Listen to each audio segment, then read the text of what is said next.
എല്ലാവർക്കും മമ്മാസ് മലയാളി കിച്ചണിലേക്ക് സ്വാഗതം. നമുക്ക് ലിവർ ഫ്രൈ ഉണ്ടാക്കാം. ഞാനിവിടെ 1/2 കിലോ ലിവറാണ് എടുത്തിരിക്കുന്നത്. ഇത് ബീഫിൻ്റെ ലിവറാണ്.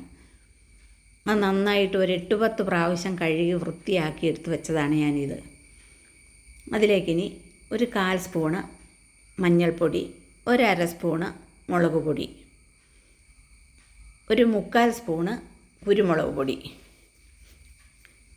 ഇതിനാവശ്യത്തിനുള്ള ഉപ്പിട്ട് കൊടുക്കാം. ഒരു കുറച്ച് കറിവേപ്പിലയും കൂടെ. ഇനി എല്ലാം കൂടെ നന്നായിട്ടൊന്ന് ഇളക്കി യോജിപ്പിക്കാം. ഇതൊരു കുക്കറിനകത്ത് ഇട്ടിട്ട് ഞാൻ ഒരു വിസിലടുപ്പിക്കുന്നു. ഇതിന് കുക്കറിലിടുമ്പോൾ പ്രത്യേകിച്ച് വെള്ളം ഒന്നും ഒഴിക്കേണ്ട. ആ ലിവറിൽ നിന്ന് തന്നെ വെള്ളം ഇറങ്ങി അത് വെന്തോളും. ഒറ്റ വിസിലടിച്ച് ഇതാ ഒറ്റ വിസിൽ വന്നു കഴിഞ്ഞു. അത് ഞാൻ വാങ്ങി മാറ്റുന്നു. ഒരു ചട്ടി അടുപ്പ് വെച്ചിട്ടുണ്ട്. ഇതിലേക്ക് ഒരു 2 സ്പൂൺ വെളിച്ചെണ്ണയാണ് ഒഴിച്ചു കൊടുക്കുന്നത്.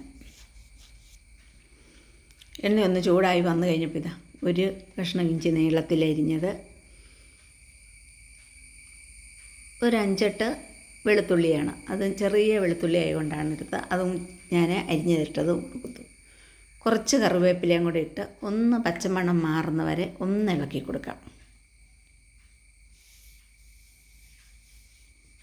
ഇത് ഉണങ്ങി വരുമൊന്നും വേണ്ട, പച്ചമണം മാറുന്ന വരെ ഇളക്കിയാൽ മതി.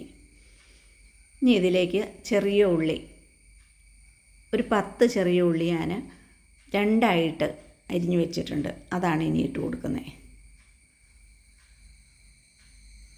ഒരു മീഡിയം സൈസ് സവാള, അതും ഇട്ട് കൊടുക്കുന്നു ഇതിലേക്ക്.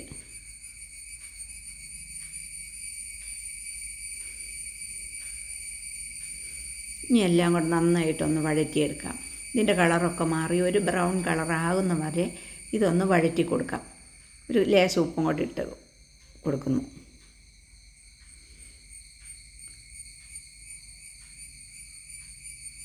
കളറൊന്ന് മാറി വന്നു കഴിഞ്ഞിട്ടുണ്ട്, കണ്ടോ. ഇനി ഇതിലേക്ക് മറ്റ് പൊടികളും കൂടെ ചേർത്ത് കൊടുക്കാം. നമ്മൾ മല്ലിപ്പൊടിയൊന്നും ചേർത്ത് കൊടുത്തിട്ടില്ലായിരുന്നു.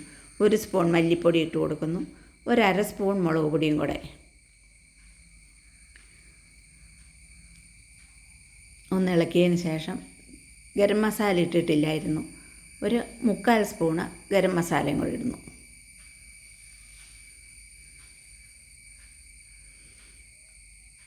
ഒന്ന് ഇളക്കി കൊടുക്കാം.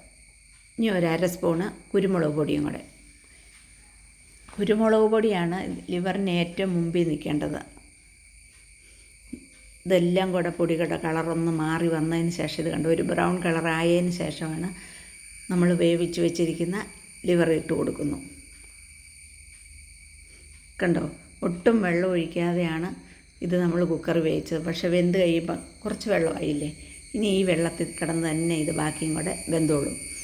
എല്ലാം ഒന്ന് ഇളക്കി യോജിപ്പിച്ചതിന് ശേഷം ഒരു 10 മിനിറ്റ് മൂടി വെച്ച് വേവിക്കാം.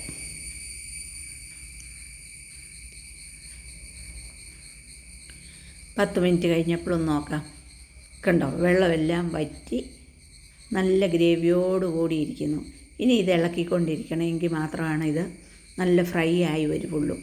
ഇങ്ങനെ ഇളക്കി അത് വെന്തുകൊള്ളും താനും.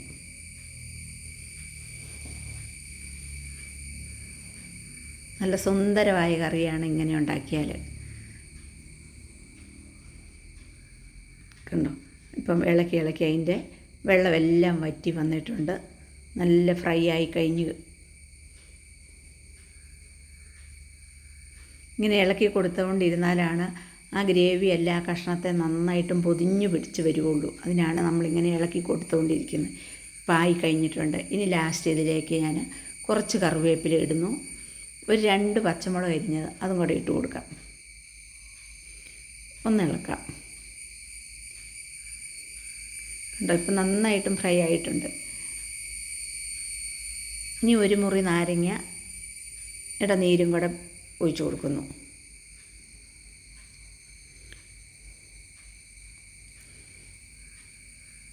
എല്ലാം കൂടി ഒന്ന് ഇളക്കി യോജിപ്പിക്കാം. കണ്ടോ, ഇപ്പോൾ ഇവിടെ നമ്മുടെ ലിവർ ഫ്രൈ റെഡി ആയിട്ടുണ്ട്. എങ്കിൽ ഞാൻ ലാസ്റ്റ് ഇതിലേക്ക് ഒരു 1.5 സ്പൂണ് വെളിച്ചെണ്ണയും കൂടി ഒഴിച്ചു കൊടുത്ത് ഒന്ന് ഇളക്കുന്നു. നല്ല ടേസ്റ്റാണ് അങ്ങനെ നമ്മൾ ലാസ്റ്റ് ഈ വെളിച്ചെണ്ണ ഒഴിച്ചിട്ട് ഇളക്കി വാങ്ങിയാൽ.